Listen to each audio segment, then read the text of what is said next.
Hello everyone, my name is Saurabh Kumar. I teach in class 5 में under class 5 chapter 10 repeat English का पूरी अच्छी तरीके से क्वेश्चन शेयर करेंगे। पिछले वीडियो में हम लोग ने एक्सप्लेनेशन किया था, ये उसका पार्ट 2 है। ठीक है, तो आज हम लोग क्लास 5 चैप्टर 10 रिपीट का क्वेश्चन शेयर करेंगे। और जैसे मैंने आपको class 5 chapter 1 chapter 2 chapter 3 chapter 4 chapter 5 chapter 6 chapter 7 chapter 9 chapter 10 के एक्सप्लेनेशन और क्वेश्चन आंसर कर दिया हूँ, क्वेश्चन आंसर करवा रहा हूँ। बाकी एक्सप्लेनेशन 10 का कर दिया, बाकी पूरा चैप्टर का क्वेश्चन आंसर भी करवा दिया हूँ। ठीक है, अगर आपने नहीं देखा तो लिंक डिस्क्रिप्शन में बना दिया दे दिया हूँ। अगर आपने नहीं देखा तो जाकर के उसमें से देख लीजिएगा। ठीक है, तो आज हम लोग अपने अच्छी क्लास 5 चैप्टर 10 रिपीट का शुरू करते हैं क्वेश्चन आंसर। तो हमारा पहला क्वेश्चन का टॉपिक है फन विथ न्यू वर्ड्स। अब आपको क्या करना है, नए वर्ड्स के साथ न्यू वर्ड्स के साथ फन करना है। ठीक है, पहला क्वेश्चन है circle the correct meaning of the given words, you may need to use the dictionary. यहाँ पे आप करेक्ट मीनिंग जो वर्ड्स दिए हुए हैं इसमें उनमें करेक्ट मीनिंग पे सर्कल कीजिए। आप इसमें डिक्शनरी का भी यूज कर सकते हैं। आइडल, डवे, constant, companion, realise, descend, barrel, content. ठीक है, इनमें से सही वर्ड को आपको चुनना है। आगे है दूसरा question, match the words in the box with their meaning, you may take the help of a dictionary. आप इस बॉक्स में आपको मैच करना वर्ड्स को और मीनिंग के साथ। ठीक है, यहाँ पे इसमें भी डिक्शनरी का मदद ले सकते हैं। तो चलिए इन दोनों क्वेश्चन के आंसर का उत्तर देखते हैं। तो उत्तर यह है, तो पहले क्वेश्चन का आंसर है आइडल डवे। आइडल डवे का सही मीनिंग होगा वेस्टेड। कांस्टेंट का एसटीडी। कंपेनियन का पार्टनर, जो अपने पार्टनर रहते हैं। रिलाइज मतलब समझ जाना। डिसेंड मतलब टू मूव डाउन। बैरल मतलब अब वुडन कंटेनर, जो वुडन कंटेनर होता है जो कि बीच में से थोड़ा सा चौड़ा होता है। ठीक है, और है कंटेंट्स। कंटेंट्स होता है इंग्रेडिएंट्स, जो भी इंग्रेडिएंट्स होते हैं वो होते हैं। ठीक है, और the index of book, book का भी होता है कंटेंट कि बुक में बुक का जो इंडेक्स होता है वो भी कंटेंट होता है, लेकिन हम यहाँ पे इंग्रेडिएंट्स को ही मानेंगे। ठीक है, तो चलिए हम लोग अपने दूसरे क्वेश्चन पे चलते हैं। दूसरा क्वेश्चन हमारा, आपको मैच करना था इन वर्ड्स का। तो देखो, near the lower part of a mountain, mountain का लोअर पार्ट का क्या मतलब होता है, फुट हिल्स। ठीक है, तो आंसर इसमें क्या चूज करेंगे, foot hill. With grey hair, grey hair का मतलब ग्रिजल्ड। ठीक है, ग्रिजल्ड होगा। आगे है हमारा टू रब जेंटली, इसका मतलब क्या है, इसका मतलब है स्ट्रोक्ड। ठीक है, अच्छा इसका मतलब यहाँ पे दिया गया स्ट्रोक्ड है इसका मतलब। ठीक है, तीसरा का है स्ट्रोक्ड, मतलब अपना रब किया, स्ट्रोक्ड करके जेंटली वो अपना बाल झाड़ी को स्ट्रोक्ड किया। टू बी वेरी सरप्राइज्ड, तो आंसर है एस्टोनिश्ड, मतलब वो सरप्राइज हो गया, तो इसका एक मतलब क्या हुआ, एस्टोनिश्ड। ठीक है, नो टू यू, तो इसका मतलब क्या हुआ, फैमिलियर, मतलब मैं तुम्हें जानता हूँ, तो मतलब कोई रिश्ता होगा तभी तो जानता होगा। ठीक है, तो चलिए हम लोग अपने अगले क्वेश्चन के टॉपिक में चलते हैं। तो हमारा अगला क्वेश्चन का टॉपिक क्या है, तो हमारा दूसरा क्वेश्चन का टॉपिक है लेट्स रीड। पहला क्वेश्चन है say whether the following sentence are true और फॉल्स। अब आपको क्या बताना है, यहाँ पे जो सेंटेंस है उसमें ट्रू और फॉल्स बताना है। Rip was kind to children, Rip was a hard working man. आगे है the short old man on the mountain was his constant companion. चौथा है Rip helped the old man on the mountain because he wanted to have a drink from the barrel. Fifth है Rip was away for 20 years because he was asleep on the mountains। Sixth है the drink from the barrel made him fall asleep for 20 years। Seventh है nobody recognized Rip when he came because he had reached the wrong village। ठीक है, आगे दूसरा question हमारा complete the following sentence. आपको यहाँ पे सेंटेंस को कंप्लीट करना है। Rip village was situated dash, the children of the village loved him because dash से। उसके बाद तीसरा है dash was his constant companion, the villagers started at him because stared at him because. और चौथा नहीं, पांचवा हमारा है the old woman who recognised Rip was. ठीक है, तो चलिए इन दोनों क्वेश्चन के आंसर का उत्तर देखते हैं। तो उत्तर यह है, तो हमारे पहले क्वेश्चन का पहला ऑप्शन का मतलब पहला का आंसर है क्वेश्चन के पहले का ए का। ठीक है, ट्रू। ठीक है, क्योंकि जो रिप है वो एक चाइल्ड चिल्ड्रन के लिए काइंड था। ठीक है, दूसरा है कि Rip was a hard working man, Rip जो है वो हार्ड वर्किंग मैन है, तो नहीं, इसका आंसर होगा फॉल्स, क्योंकि रिप हार्ड वर्किंग मैन नहीं था, एक लेजी मैन था। The short old man on the mountain was his constant companion, जो छोटा बूढ़ा आदमी था माउंटेन पे जो मिला था उसे, वो क्या उसका कांस्टेंट कंपेनियन था। फॉल्स फॉल्स फॉल्स, ये उसका नहीं था। मतलब शॉर्ट ओल्ड मैन का माउंटेन पे शॉर्ट ओल्ड मैन मिला था, उसका ये कांस्टेंट कंपेनियन नहीं था रिप एंड विंकल का। ठीक है, उसका रिप एंड विंकल को कौन कांस्टेंट कंपेनियन था? कमेंट बॉक्स में बताइएगा, मैंने बताऊंगा। ठीक है, तो कौन था? द शॉर्ट ओल्ड मैन क्या था उसका कंपेनियन? फॉल्स, ये भी नहीं है। चौथा, Rip helped the old man on the mountain because he wanted to have a drink from the barrel. Rip ने ओल्ड मैन का मदद इसलिए किया कि उसे बैरल में से पानी पीना था। फॉल्स भाई, आंसर भी देख लो, फॉल्स ही है।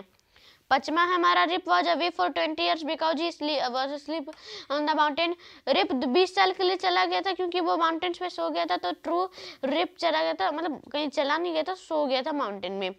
छठा था हमारा, the drink from the barrel made him tall fall asleep for 20 years। जो ड्रिंक था बैरल के अंदर वो 20 साल को, मतलब 20 years के सोने के लिए बना हुआ था। तो ट्रू, हाँ। सेवेंथ है हमारा, nobody recognized Rip when he came because he had reached the wrong village। कोई उसे क्यों नहीं पहचान पाया रिप को? क्योंकि उसे लगा वो दूसरे गांव में पहुंच गया, गलत गांव में पहुंच गया। तो नहीं, वो सही गांव में ही पहुंचा था। वो बहुत 20 साल बाद आया था, तो कोई उसे नहीं पहचान पाया। बच्चे बड़े हो गए और बड़े बूढ़े हो गए, बूढ़े थे मर गए। ठीक है, आगे बढ़ते हैं। हमारा अगला क्वेश्चन जो है, इसमें आपको सेंटेंस पूरा करना था। रिप किस विलेज में रहता था? At the foot skill of Catskill mountain. Catskill mountain के फुट हिल्स में रिप का विलेज सिचुएटेड था। The children of the village loved him because, जो बच्चे थे गांव के उसे क्यों पसंद करते थे? He played with them and told them stories. वो उनके साथ खेलता था और स्टोरी उन्हें सुनाता था। वुल्फ, यहाँ पे वुल्फ लिखा है, वुल्फ लिखिएगा। Wolf the dog was his constant companion. उसका वुल्फ जो था वो उसका कांस्टेंट कंपेनियन था। चौथा था, the village started at him because, जो गांव वाले थे उसे इसलिए घूर रहे थे क्योंकि वो उसे पहचान नहीं पाए थे। पांचवा, the old woman who recognised Rip was his neighbour. जो बूढ़ी अम्मा है वो पहचान गई थी कि रिप हमारा पुराना नेबर है। ठीक है, तो चलिए हम लोग अपने अगले क्वेश्चन के टॉपिक में चलते हैं। तो हमारा अगला क्वेश्चन का टॉपिक क्या है? तो हमारा अगला क्वेश्चन का टॉपिक है let's write work in group of 4। अब आपको 4 के ग्रुप में बंटना है। पहला क्वेश्चन है, what were the strange things about the man on the mountain. और जो आदमी दिखे थे उस माउंटेन पे वो स्ट्रेंज क्यों थे? क्या था उसमें स्ट्रेंज थिंग? ठीक है, बताना है चारों का। दूसरा, what kind of a man was Rip Van Winkle. Rip Van Winkle किस तरह का था? 4 ऑप्शन, इसमें 4 लाइन बताना। ठीक है, तो चलिए इन दोनों क्वेश्चन के आंसर का उत्तर देखते हैं। तो उत्तर यह है, तो स्ट्रेंज थिंग इसलिए था उस आदमी में क्योंकि सबका जो ड्रेसिंग था वो सेम वे में था। They all had beard of various shape and colour. जो उन लोगों के बियर्ड से वो वेरियस शेप एंड कलर्स के थे। देयर फेस वेयर सीरियस, उनके जो फेस थे वो सीरियस थे एकदम। दे वेयर कम्प्लीटली साइलेंट, वो एकदम कम्प्लीटली साइलेंट थे। क्वेश्चन नंबर 2 है, रिप वैन विंकल किस प्रकार का आदमी था? He was a kind neighbour था। He was ready to help anyone, वो किसी की भी मदद करने के लिए चाहता था। He loved child and told them stories, वो बच्चों को पसंद करता था और वो उन्हें स्टोरीज सुनाता था। He was a lazy man, लेकिन वो एक लेजी मैन था। ठीक है, तो चलिए हम लोग अपने अगले क्वेश्चन के टॉपिक में चलते हैं। तो हमारा अगला क्वेश्चन का टॉपिक, तो हमारा दूसरा क्वेश्चन का टॉपिक है वोकैबुलरी बिल्डिंग। ठीक है, बिल्डिंग। पहला क्वेश्चन है, pick out the names of the games mentioned in this story. आपको क्या करना है? Pick out the names of the game. ये आपको क्या करना है? गेम्स के नेम पिक आउट करने हैं और स्टोरी में जो भी मेंशन्ड है उसके बारे में बताना। Flying kites, chess, 9 pins, shooting marble, mountain climbing, shooting, skipping, hopping. ठीक है, आगे बढ़ते हैं। हमारा दूसरा क्वेश्चन है, sometimes we join 2 words to make a describing word. हम कभी कभी 2 वर्ड को जोड़ते हैं जिससे एक डिस्क्राइबिंग वर्ड बनता है। For example, Rip was a good natured man. ठीक है, एवरीबॉडी लाइक्ड हिम। रिप एक गुड नेचर्ड आदमी था और सब उसे पसंद करते थे। Here are some more describing word, यहाँ पे और भी डिस्क्राइबिंग वर्ड हैं जिसमें यूज किए गए हैं, पैराग्राफ में दिए हो गया जो था। Long sleeved, high heeled, well dressed, open mouthed, sweet looking, old odd looking, part time. ठीक है, तो ऐसे करके करना है। ठीक है, तो यहाँ पे पैराग्राफ है, उसमें आपको डिस्क्राइबिंग वर्ड जोड़ना है। कैसे कैसे करना है मैं बताऊंगा। तीसरा क्वेश्चन हमारा साइलेंस लेटर है। यहाँ पे साइलेंस लेटर है, what is the common in the following group of words. जो what is common in the following group of word, यहाँ पे ग्रुप ऑफ वर्ड में आपको व्हाट इज कॉमन, इसमें फॉलोइंग ग्रुप में जो वर्ड्स हैं इसमें आपको कॉमन क्या नजर आ रहा है? Knee, knife, knot, no. ठीक है, neighbour, daughter, fight, straight, honest, honour, hour, hair. ठीक है, आपको पता करना है। Try and make more silent letter word, आपको और साइलेंट लेटर वर्ड बनाना है। ओके, चौथा क्वेश्चन हमारा, आपको ट्रू वर्ड, यहाँ पे पैराग्राफ दिए हुए हैं उनको पढ़ना है और उसमें आपको क्वेश्चन दिए गए हैं उसे करना है। ना find the opposite of the following words from the paragraph and complete the table, आपको क्या करना है, अपोजिट वर्ड ढूंढ रहे हैं कंप्लीट करने इस टेबल को पैराग्राफ से। दूसरा क्वेश्चन है fill in the blanks using the words in the previous questions, आपको क्या करना है, in the filling the blanks आपको भरना है पूरे प्रीवियस क्वेश्चंस के हिसाब से। ठीक है, तो चलिए इन दोनों चारों क्वेश्चंस के आंसर का उत्तर देखते हैं। तो उत्तर ये है, क्या करना था आपको, नेम्स पिक आउट करने हैं पिक्चर्स में से, स्टोरीज में से। तो फ्लाइंग काइट्स हो गया, 9 पिन्स हो गया, शूटिंग मार्बल्स हो गया, माउंटेन क्लाइंबिंग हो गया, ये 4 हो गए गेम्स जो कि मेंशन किए गए थे स्टोरी में। और दूसरा क्वेश्चन था कि आपको बनाना है डिस्क्राइबिंग वर्ड, उसमें जो दिए गए हैं ऑप्शंस में आपको उसमें जोड़ के बनाना है। तो देखो, पहले part time, mister Das has a part time job in a cloth shop, उनका मतलब मिस्टर दास का एक जॉब, क्लॉथ का वो शॉप दुकान खुले हुए हैं, उनका ये पार्ट टाइम जॉब है, मतलब कभी कभी वो पार्ट टाइम में करते हैं। कल yesterday nine dash women walked into the shop, कल ही उसके दुकान में कोई औरत आई थी, तो इसके बीच में क्या होगा, odd looking. Yesterday an odd looking man walked into the shop. She was wearing dash shoes. कैसा शूज पहन के रखे थे, हाई हील्ड वाला। A well dressed, एक बहुत अच्छा ड्रेसेड भी कुत्ता था। I want a dash shirt for my dog please, she said. उसने कहा कि प्लीज मेरे लिए मेरे कुत्ते के लिए एक शर्ट दिखाइएगा, बताइएगा, मुझे चाहिए। तो उसमें के बीच में क्या होगा, long sleeved, I want a long sleeved shirt for my dog please, she said. For your dog asked Mr Das, Mr Das ने कहा कि आपके कुत्ते के लिए। डैश इन सरप्राइज में मतलब ओपन माउथ, मुंह खुला रह गया सरप्राइज में। यस, मैंने रिप्लाई दिया। ठीक है, I want him to be for my next party, मुझे अपने नेक्स्ट पार्टी के लिए चाहिए, रिप्लाइड की। स्वीट लुकिंग कहाँ पे होगा, नहीं समझ आ रहा मुझे, स्वीट लुकिंग कहाँ होगा, अच्छा कहीं होगा तो बता दीजिएगा आप। ठीक है, तीसरा क्वेश्चन था हमारा, आपको कॉमन इसमें ढूंढना है नी। अब आपको क्या करना है, यहाँ पे वर्ड बताना है के, यहाँ पे के जो है वो साइलेंट होता है।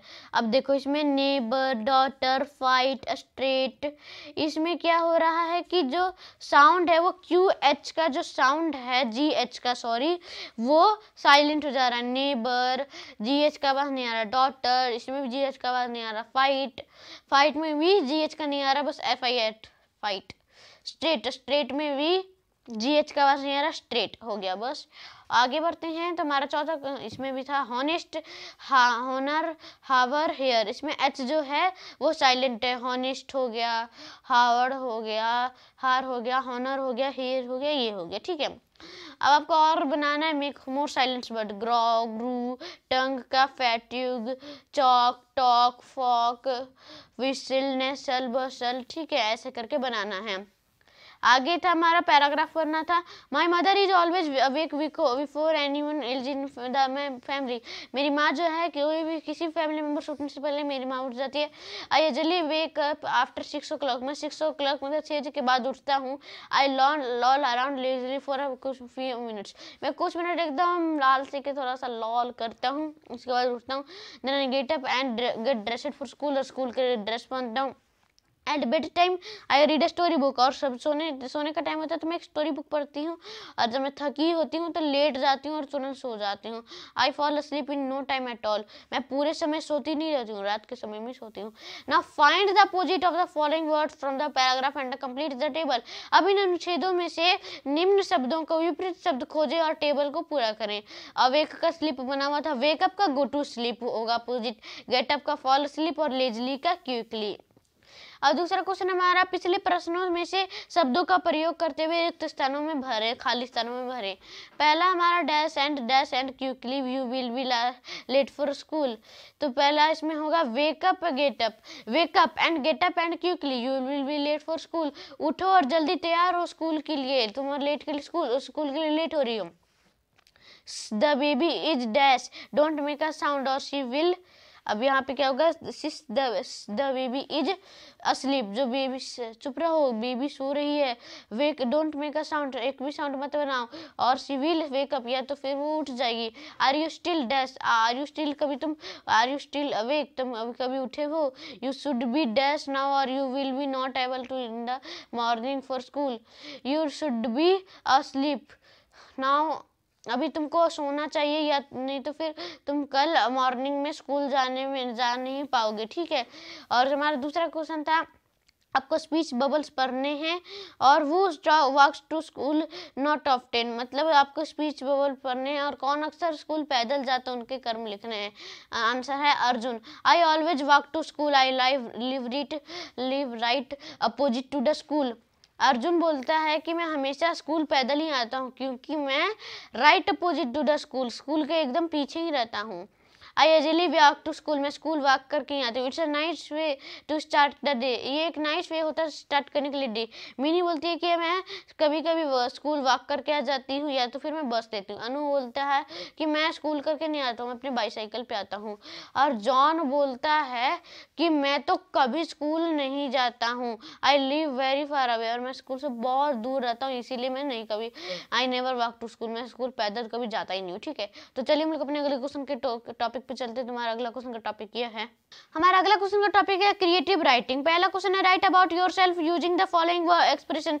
Do you play in the park, go to bed late, fuss over food, study hard, etcetera. अब आपको अपने बारे में एक्सप्रेस करना है कुछ ऐसे वर्ड्स के लिए, ऐसे वर्ड्स को फॉलोइंग करके यूज करके। Do you play in the park, park में आप खेलने जाते हो। Go to bed late, late पे आप मतलब लेट से बेड पे जाते हो, अपना खाना कभी कभी छोड़ देते हो, स्टडी हार्ड करते हो, एटसेट्रा।